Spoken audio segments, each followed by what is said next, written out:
La seule chose que les sociétés de la FinTech semblent oublier aujourd'hui, c'est qu'il faut avoir un modèle de revenu qui génère des profits.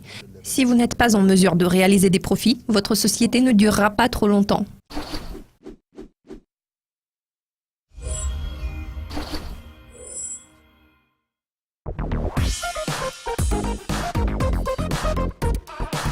Alors Osmond, pour commencer, l'année 2017 a été très chargée pour les marchés. Nous avons assisté à une révolution numérique, surtout dans le monde de la FinTech.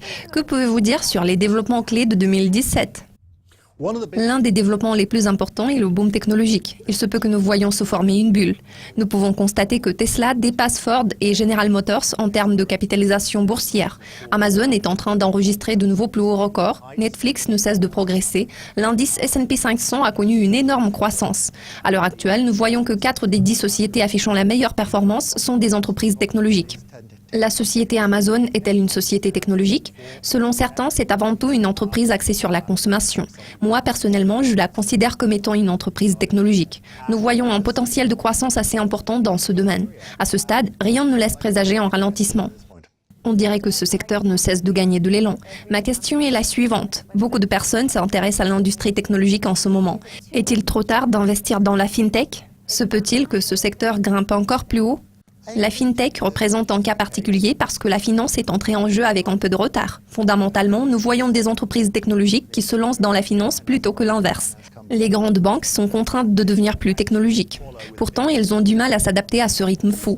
Si vous voulez investir dans cette industrie, il y a beaucoup d'opportunités à saisir, surtout si vous choisissez le capital risque. Vous pouvez également participer au financement de l'entreprise à une étape précoce de son développement. Le problème réside dans la nécessité de choisir les meilleures entreprises. Cela n'a jamais été facile. Depuis la fin des années 90, seules 10 des 450 sociétés ont survécu à l'éclatement de la bulle Internet. Il se peut que nous observions la même tendance dans le futur. Faut-il investir dans Monzo ou Starlink, toutes les deux étant des entreprises britanniques, ou bien vaut-il mieux choisir une autre société? À l'époque, il fallait choisir entre MySpace et Facebook. Si vous aviez choisi la bonne société, les perspectives auraient été roses pour vous aujourd'hui. Par contre, il faut comprendre que la concurrence est énorme. La question est de savoir laquelle des sociétés pourra réaliser de bons profits. Toutes ces sociétés affirment qu'elles font ce qui plaît aux consommateurs et qu'elles proposent de très bons prix. À un moment donné, vous devez choisir une entreprise qui semble être populaire auprès des consommateurs. La seule chose que les sociétés de la FinTech semblent oublier aujourd'hui, c'est qu'il faut avoir un modèle de revenu qui génère des profits. Si vous n'êtes pas en mesure de réaliser des profits, votre société ne durera pas trop longtemps. Absolument.